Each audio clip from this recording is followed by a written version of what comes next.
Hello and welcome to my Patreon. Shit, I'm not very good at English, so let's do it very fast. Today I'll try to break down this post that I've made on my Instagram.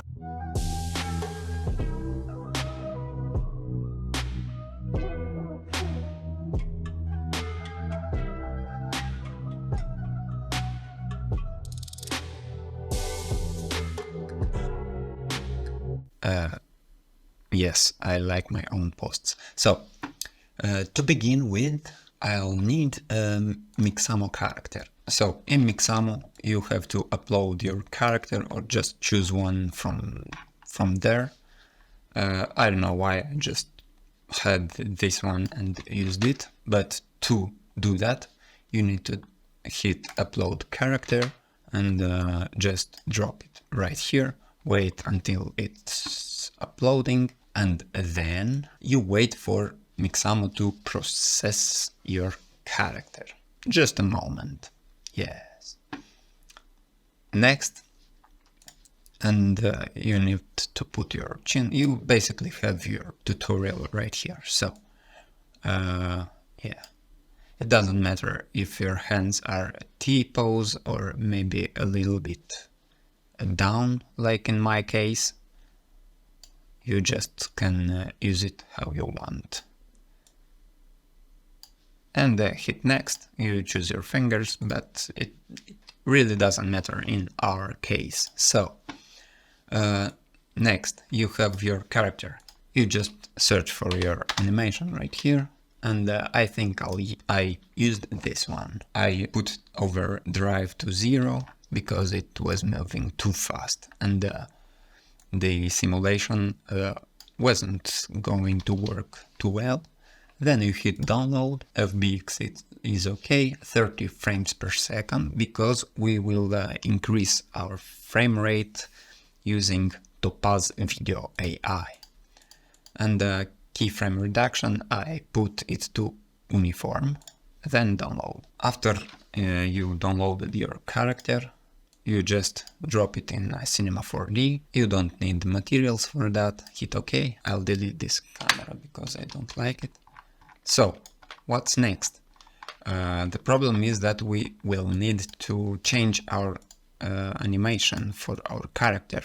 And for that, we'll need our keyframes. But we can't find them.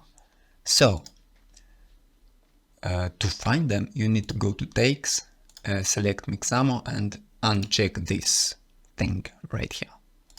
Then you again can't see your keyframes. Why that? Honestly, I don't know. Yeah, I don't really know. But maybe we'll need to select another thing right here. I don't know. Maybe go to user and find it right here. Yeah, it still doesn't work. So go back to automatic and wow, it's magic. It just works. Please explain me why. Anyways, if it's working, it's working. Select all our keyframes. In my case, I needed my character to go full animation and then in the end to go back to the first keyframe. So we'll just select our first keyframes. See, they are uniform. So press Ctrl or Command and drag those keyframes on the next frame to the last. Right here, and it should and it should go back. Yes, right here. Okay, after you uploaded your character, make it invisible because we won't need it. Then right click simulations and put a Pyro tag on it. Pyro emitter. Yeah, and it will create a new Pyro output. Turn off everything but density and color because we will need only smoke. Then go back to this tag, this Pyro emitter tag. I put object fidelity to 100. I don't know why. This will be 1. I'll go back to my original project. Holy shit, it's so hard to talk. My throat is hurting, what the hell. Okay, so you need to make your simulation working. I'll make my character and joints invisible because we don't need them. Then I put this steel barricade from the asset browser. You just search for barricade right here and drag it into your project and it will appear. No problems. And then you need to put a collision tag on it. Leave the settings default, it's okay. And you need to make a plane, a floor, and also it will need a collider tag on it. We'll get back to materials soon. So after you put your Pyro tag, you can check my settings right here. Everything is disabled except color and density. I put my density to 7 and the color to 100 and I animated it to see, yeah, this is my color. Just change it over time how you like. Then in Pyro output, you just selected density and color on because we'll need to preview our render. And yeah, then you press Command D to go to your settings, or in your Pyro output you can find it in the Pyro scene tag, I guess. Yeah, yes, there it is. Pyro scene and Pyro tab. Voxel size, I put it to 0.5. You can put it to 1 because it depends on your GPU, heavily depends on your GPU. As you can see, I have nothing in my scene and I have already 6 GB of memory in use. And that's not very good. I'll show you all my settings. You can just copy them if you want. I can't explain it honestly. Maybe in a future tutorial I'll do it. So, voxel size, I put it to 0.5 and 1 to subdivisions. And I guess those ones are default. Padding 2. If you need explanation to any settings, just right click and show help. And it's very, very interesting to read. I honestly recommend. One of the most important settings are, extra forces. So in extra forces, in general, you find density buoyancy. I put it to 95, but you can put it to 100. What does it mean? As you can see, my smoke is going down. Let me change this. Okay, my smoke is going down. I think by default this is -5. So if you press play, so it's calculating now. But I'm still recording at the same time. That's why maybe it will be a bit slow. Yeah, so as you can see, we already in 15 frames and my smoke is going a bit up. If you go to the settings and to simulation, and then to scene, gravity is by default, but it's going up. So that's why you go to Pyro and put the density buoyancy to maybe 100. Wait a bit and let's see. So yeah, it's working. As you can see, the smoke is going very, very down, and it's interacting with our floor, of course. To visualize our smoke, you need to go to Pyro and put it to on density and color. I guess we talked about that earlier, but okay, we're on frame 17, but I have it already cached somewhere. Okay, we'll just enable it. So I'll go a bit further, maybe to frame 48. Okay, let's see. Wait, because he's extracting geometry. As you can see, the voxel size is pretty small. Yeah, I can make it smaller, but then my PC will explode, I guess. To visualize the Pyro, you need some lights. I have a dome light with a little HDRI right here. Let me see it. Yeah, from Grayscale Gorilla, I guess it's called. Boys, sorry for my English. I am very bad because I'm from Moldova and in my school I learned only French. Yes, this is my sorry about that. I have a little wind right here in the end animated because I need the smoke to go out of the frame. As you can see, I have 120 frames in this scene, and I saved another iteration of this scene. Okay, I was talking about the camera, but first let's go to the materials. So all you need is create a Redshift Pyro volume material. Just click right here and there it is.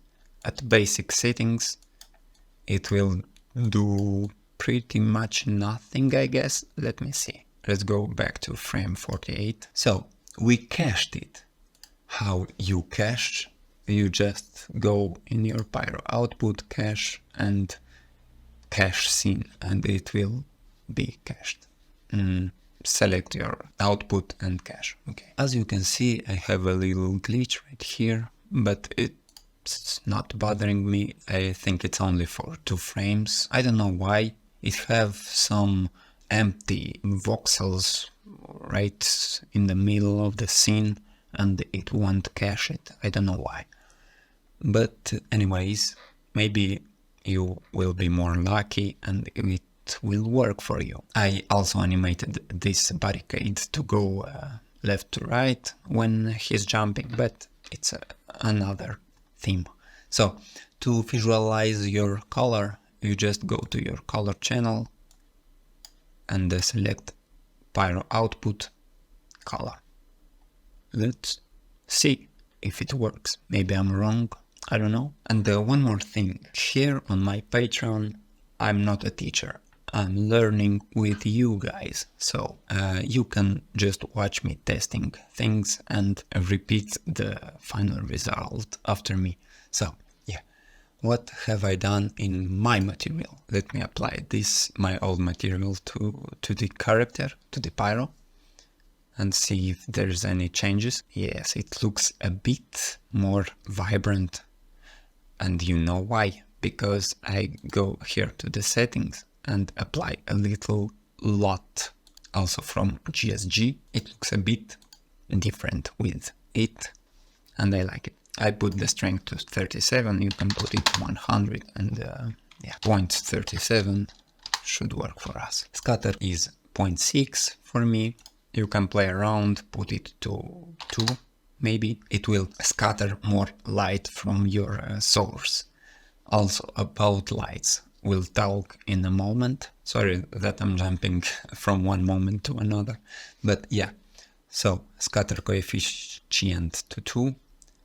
To see the smoke, let me uncheck the area light that I have behind my character, and this is with light, this is without it, and you can see him because my barricade is also emissive. We'll go to that in a moment.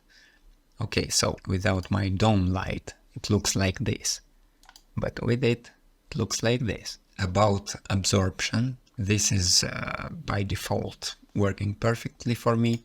I just put this to 0.6 because I like how it looks. And I drag a bit this ramp. What does it do?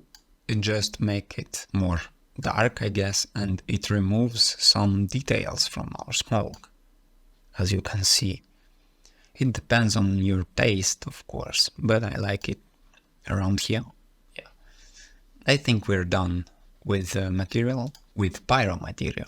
How do you make this thing glow? Just make another material and put your emission.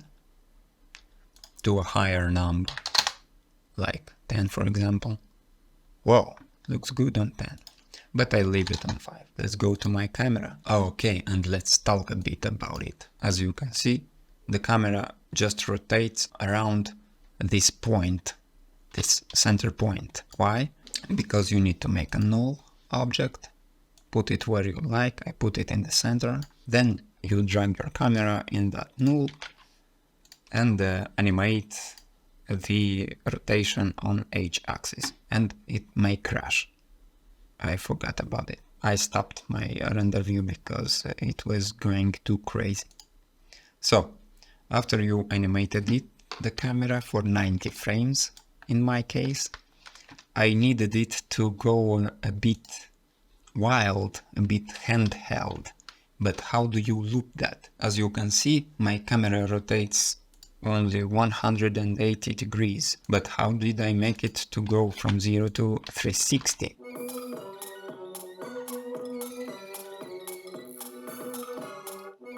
As you can see, it's perfectly looping. So how do I made it?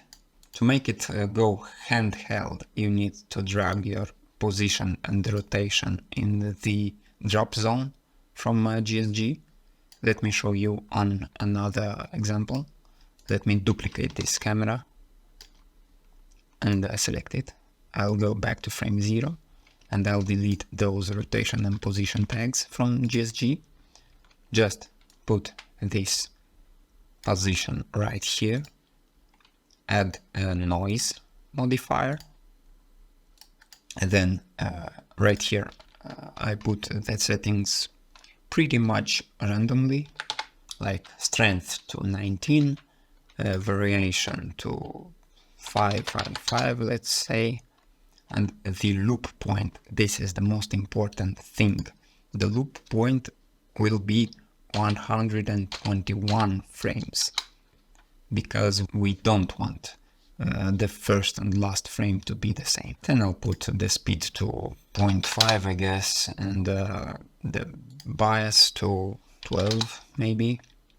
Change the random seed. Okay, then you need the rotation to have some of the same settings. Again, put the noise right here, put this to 27, I guess, and around 3 to 3 degrees variation. Then the loop point should be again 121, and don't forget your bias, so it will go a bit smoother.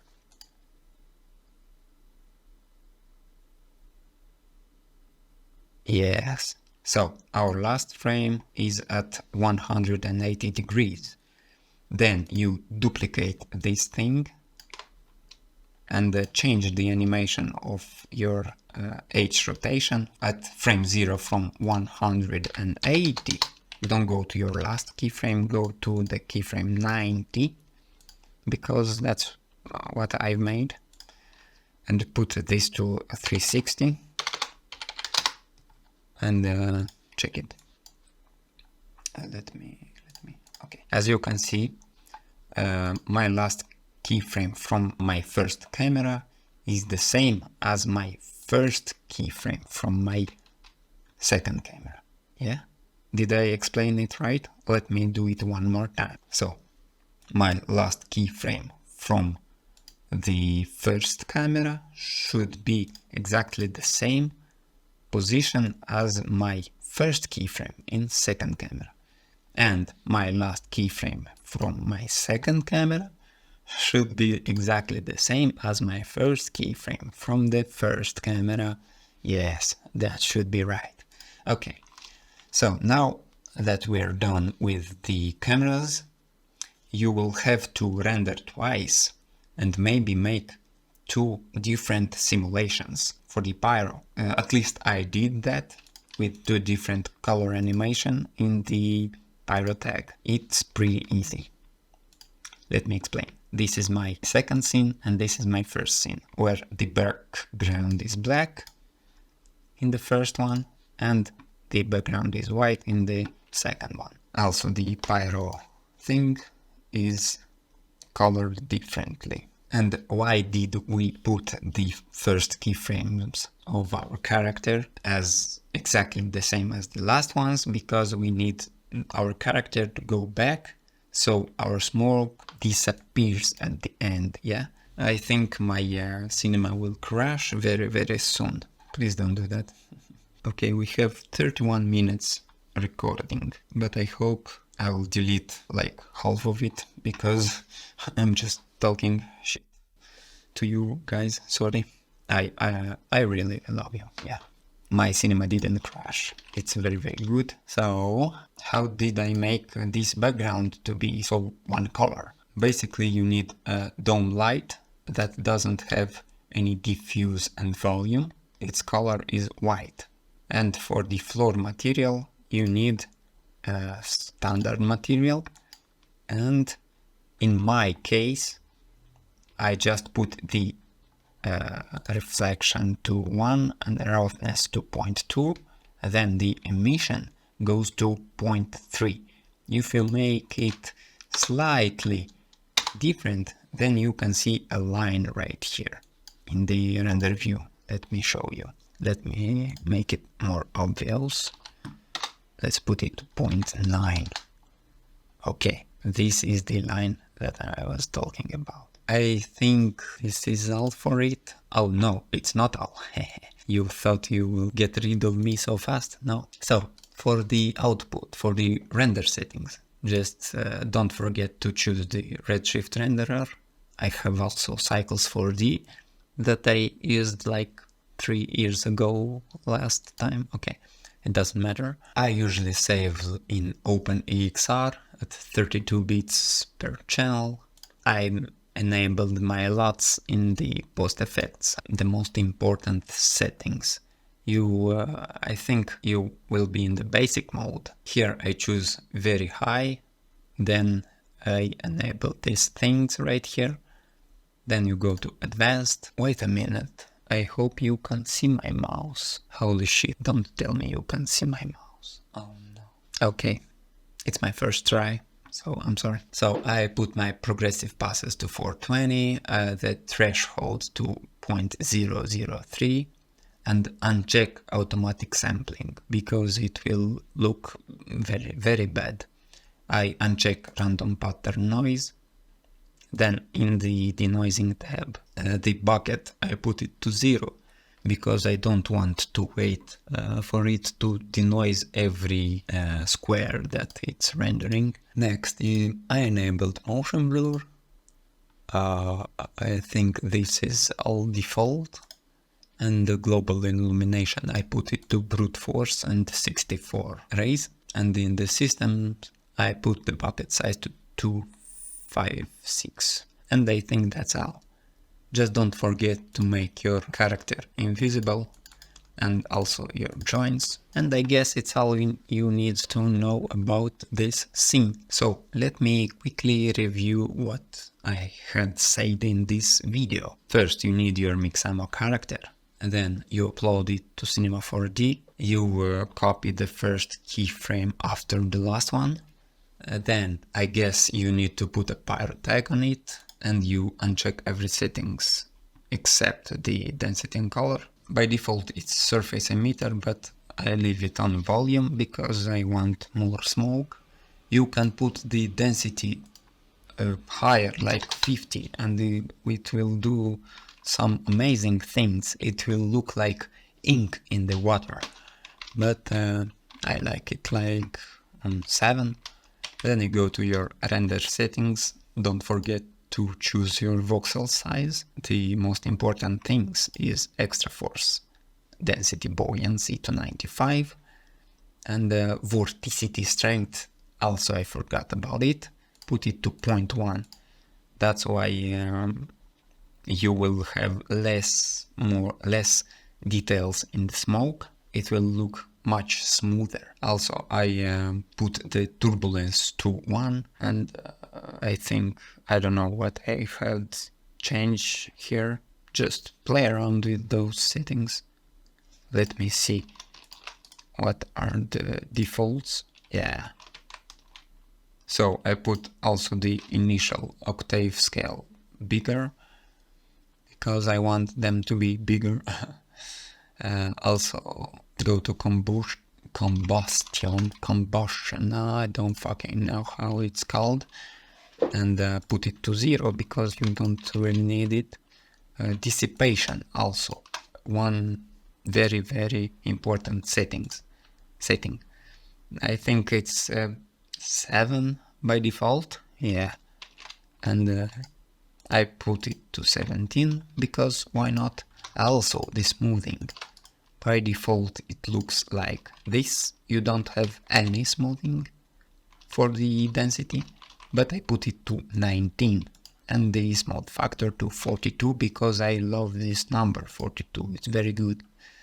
The threshold, I leave it by default. Advanced settings, put it to 32 bits. I don't know why.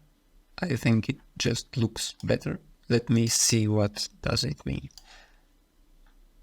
Yeah, it's about the precision. So yeah. Next, pressure solver. I used this one. I tried with preconditioned conjugate gradient, and it had some glitches, but it looks amazing, yeah, for me. I don't know why I was going through the settings at the end of the video, because those are pretty much important, so they should be in the beginning.